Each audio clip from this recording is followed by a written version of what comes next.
Padla na mě tíseň, jenom slyším. Kolumbijský film. No.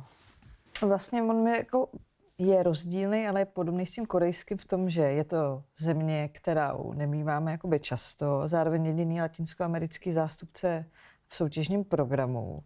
Zároveň je to film, který se jako také dotýká mateřství, ale úplně jako nahlíží to z jiné perspektivy, v jiném kontextu. Tady jsme opravdu jako v Kolumbii, v malém městě, kde jako tušíme, že je to neskutečně nebezpečný prostředí a je tak jako zlo za dveřmi, ale jako specifikem toho filmu je, že jako my to vlastně nevidíme. Takže ten film strašně těží podle mě z té jako divácké imaginace, kdy my prostě sledujeme ten film, který se jakoby snaží asi nejvíc ze všech jako přiblížit nějakému jako konceptu slow cinema, nebýt jako nějak jako narrativní a jasný v tom svém sdělení, ale protože my si jakoby představujeme, co se tam děje v těch lesích a mizí tam a umírají lidé a tak dál. A mě tohle vždycky jako divačku velmi jako aktivizuje, když sleduju ten film. Jakože mě to jako velmi dostane do toho filmu, než když to vidím a jako je všechno jako řečené. Že to je vlastně jako mimo záběr. Slyšíme to ve zvukové stopě. Já, až to uvidíš, ono to jako doslova, bych řekl, to probublává na povrch, ta minulost. Jo. Doslova. A není to metafora. Doslova, není to metafora. No, ale tím, jako tím nespoilujete, že jo? To, jako, My nespoilujeme. to Ale můžete jako jenom naznačit. Jako, jak Takže naznačujeme. Jak říkala Sandra, ten film není jakoby narrativní. Ten film celý vlastně buduje nějakou atmosféru tísně.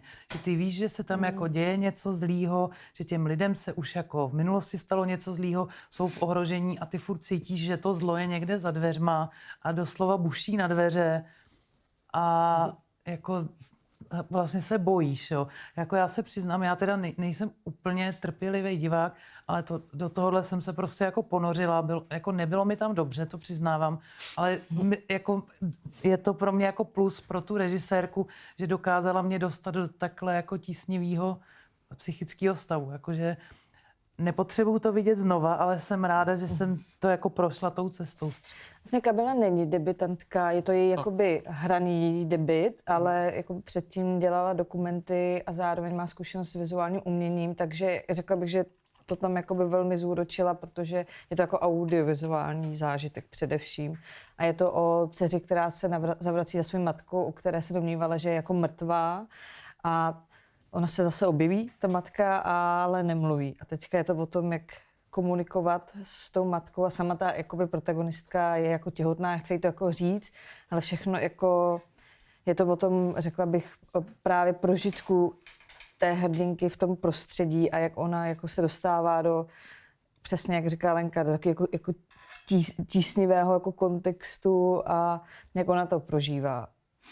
Určitě bych řekla, že to není jako asi nějaký jako překvapivý zástupce právě latinskoamerického filmu, protože tam jako často se setkáváme s podobnou jako tématikou. Zvlášť v Kolumbii. Zvlášť v Kolumbii.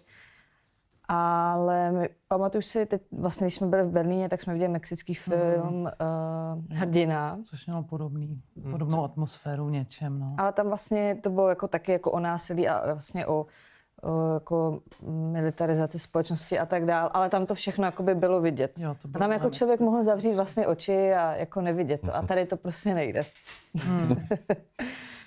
Jo, protože vlastně to zlo, který si představuješ, je horší, než to, který vidíš. A v kolumbijském filmu se odehrává to, co začalo v tom korejském. A mohlo se o 20 let později, jako, si mohlo, takhle to mohlo. Jakým způsobem, jako, že to napříč světa díly to spolu komunikuje, protože to jsou nějaké A proto je hrajeme ve stejné. univerzální, univerzální hodnoty a témata, která jsou úplně zásadní v určitých okamžicích života dítěte nebo rodiče.